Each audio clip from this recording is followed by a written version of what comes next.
Los vaticinios del expresidente Álvaro Uribe se hicieron realidad y lo que el Comité Nacional de Paro buscaba desde un principio era chantajear al gobierno colombiano. Así quedó confirmado en el día de ayer, ya que tras más de un mes de paralización, el Comité Nacional del Paro suspendió unilateralmente los diálogos con el gobierno nacional, pese a que se habían abierto conversaciones para garantizar la protesta pacífica. El vocero del gobierno nacional dijo que este levantamiento no tenía ninguna justificación racional frente a las necesidades del país en este momento. El comité de paro tomó esa decisión de forma unilateral y serán ellos los que decidan hasta cuándo. Por parte nuestra, esto nunca debió ocurrir. Lo que debimos hacer en estos días debió haber sido acabar el documento de garantías y pasar a la etapa del pliego de negociación. Por ahora no hay un pronunciamiento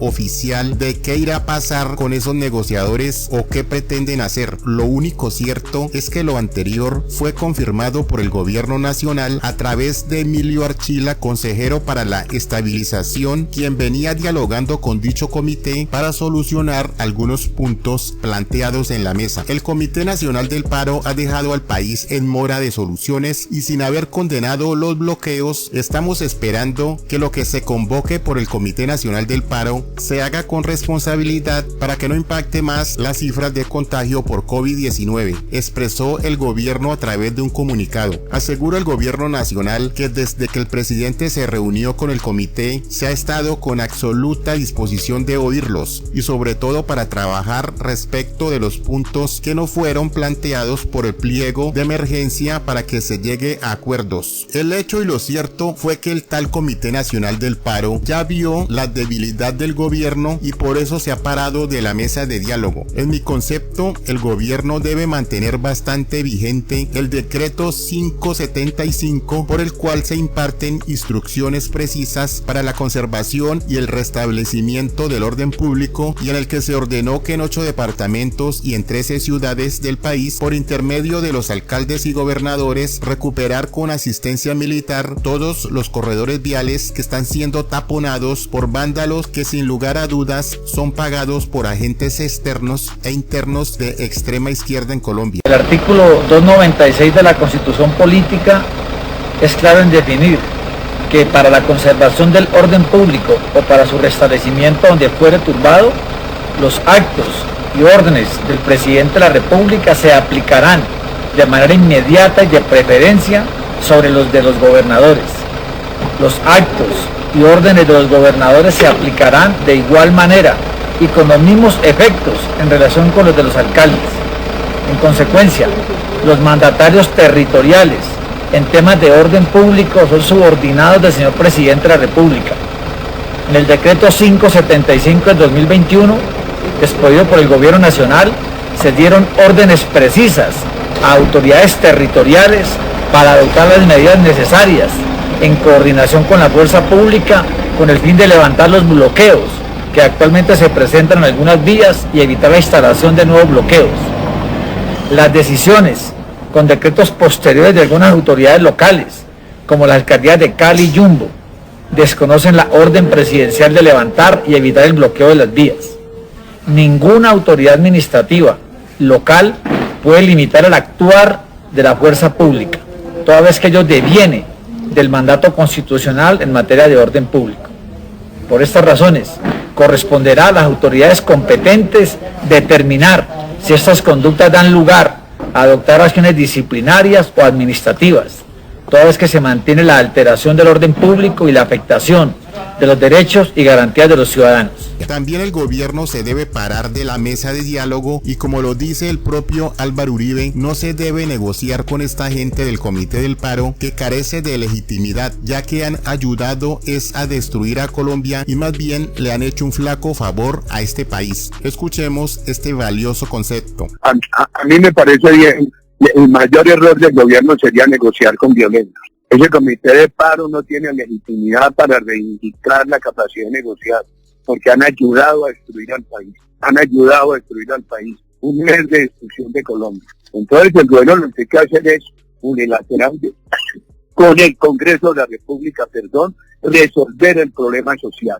pero uno no puede seguir. Este país lo acostumbramos muy mal en el gobierno anterior, negociando y claudicando ante violentos. Eso no se puede hacer.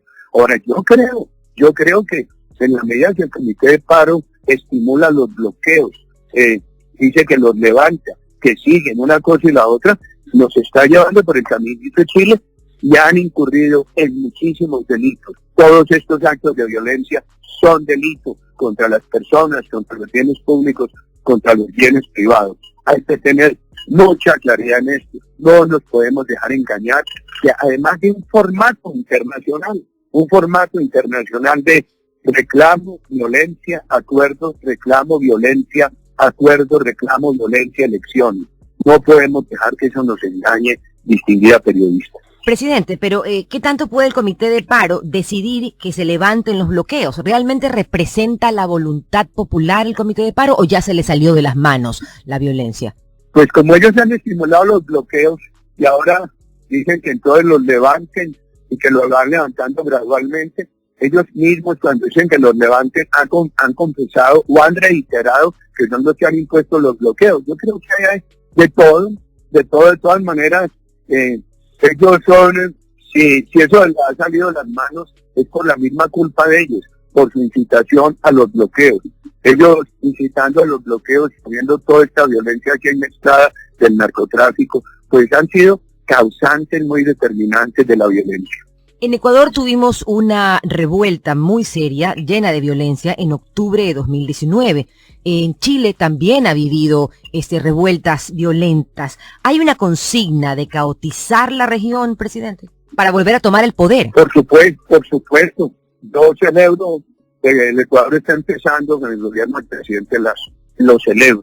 Lo que quiero de corazón es que esa gran nación ecuatoriana, esa nación tan trabajadora, tan emprendedora, tan sensible con el medio ambiente, salga adelante con el gobierno del presidente Lasso. Porque el gobierno, la elección del presidente Lasso fue una especie de alto en el camino a esta tendencia de caotizar la región, distinguida sin duda.